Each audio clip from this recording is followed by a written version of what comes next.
Who agrees that the best type of cheers is with a taco? I am so excited because my friend Lissett was so sweet enough to show her authentic recipe for Tacos Dorados and also Tacos de Papa. Bear with me, I cannot roll my R's. I am trying, you guys. So here's my beautiful friend Lissett. So her and her mom, shout out Mama Lefty, only cook authentic Mexican food. People always ask me, Lizzy, do you cook Mexican? Yes. Is it authentic? Definitely not, which is why I don't upload it because I'm scared. So now we have the cutest assistants and let's get into it. We're gonna be going in between both types of tacos. She started with the tacos de papa. She boiled 7 russet potatoes with the skin on and then peeled them one soft, mashed them with salt, pepper, and she added cotija cheese. This is one of those things where you just have to measure with your heart.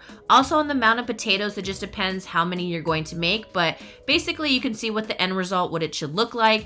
Then she just did a little taste test to make sure that it had enough salt. Then she went ahead and added more. Again, just measure with that heart. Just make sure that you mix everything thoroughly, and there can be little small chunks, but you want to make sure the potato is soft. Covered it up and stuck it in the fridge, and we're gonna move on to our next taco. For the base of the meat, she uses tomato bouillon, garlic, tomato, green bell pepper, onion, and raw potatoes. She also uses olive oil to coat the pan. Mind you, she's gonna use some of these veggies also for a salsa that she's going to make in the video. So for the onion, again, measure with your heart. She used 3/4 of an onion, 1 green bell pepper, and 1 large tomato. As far as garlic, she said 1 clove per pound. We were working with 4 pounds. She added in 4 cloves. Cook until the onions are translucent and the green peppers are tender, and that is when you're gonna add in all your meat. Now, once your meat is thoroughly cooked all the way through, then that is when you're going to finally add in your raw potato. This looks like about maybe 1 cup worth. Again, you'll see the end result so you can see what it looks like depending on how much you're making.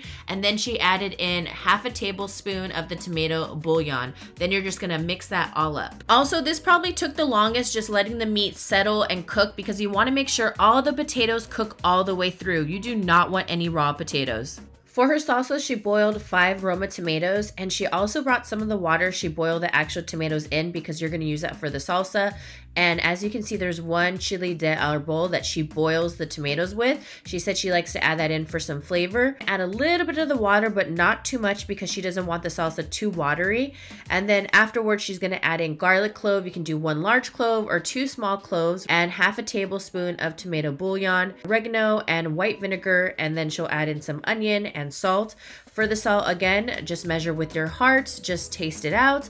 And then also for the vinegar, a little dash, as you can see. It's maybe like 1/2 teaspoon, and then a couple dashes of oregano inside. Also, I want to note that you add the onion after the salsa has been blended. And Lissett was saying this is around the consistency that you want, and then you could see her putting the onions into the salsa, and then she'll mix it up. So here's the end result of our meat and potato, so you can see how much you should make. And then we're gonna go on to frying. We have the corn tortillas, and our tools to fry will be a spatula and fork using corn oil. You wanna make sure that you put a good amount of oil so that the tortilla is completely covered, and we are using a cast iron. And then you wanna make sure the oil is nice and hot. It's not too low because you want it to bubble right away. So here's an example of what it should not look like.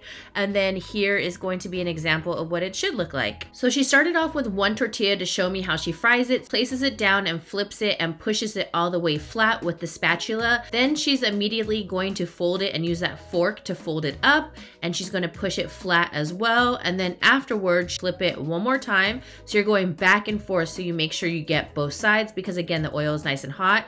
You're going to use the fork and the spatula to hold it open so that the taco is not closed. So see, it's forming that opening so that you can put all your filling. So it's just a back and forth, and as you can see, she's using that spatula to really push the tortilla down flat against the pan. I was excited because I got to try, you'll see in a little bit, and I challenged myself because she was frying 2, so then I tried to do 2.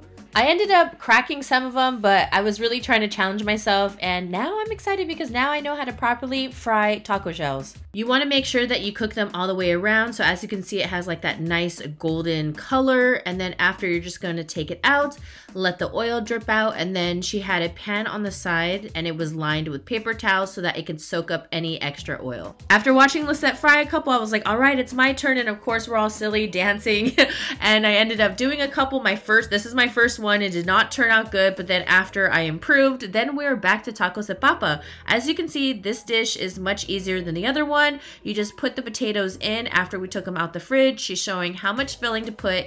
You're going to place it and then mash it flat. Not totally flat, but flat enough. And she was saying you want to make sure that the filling does not go to the edge so it doesn't fall out. And then afterwards, you just place it directly in the oil. Cook until golden brown, and then you're just gonna give it a flip. So if you wanted to try out one taco, this would definitely be the fastest one because it has the less amount of prep time and also ingredients. So here I am practicing filling the tacos, just placing them flat and pushing them to make sure that I don't put too much potatoes in, and I make sure that the filling does not go all the way to the edge, and just prepping them to fry. And here are all the yummy potato tacos that we're frying up. Then things move fast. We had like a conveyor belt, but I'm pretty sure this was the one that I fried because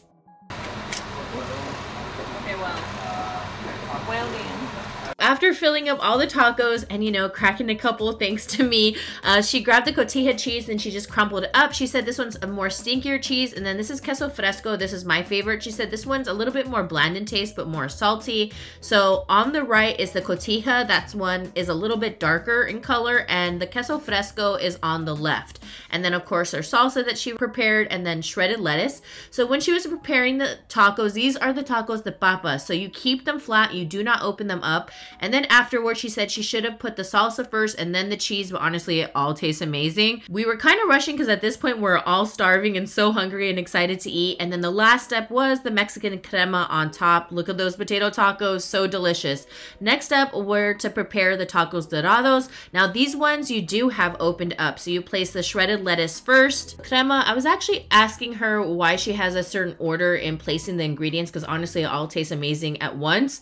But she said that her reasoning was because the salsa will stick with the food better instead of like pouring out. Top with your cheese of choice. I'm pretty sure this was the cotija one, and we are all done. A big, huge thank you to my beautiful friend Lissett for teaching us, and like this video if you love tacos, because right now I am drooling through the screen.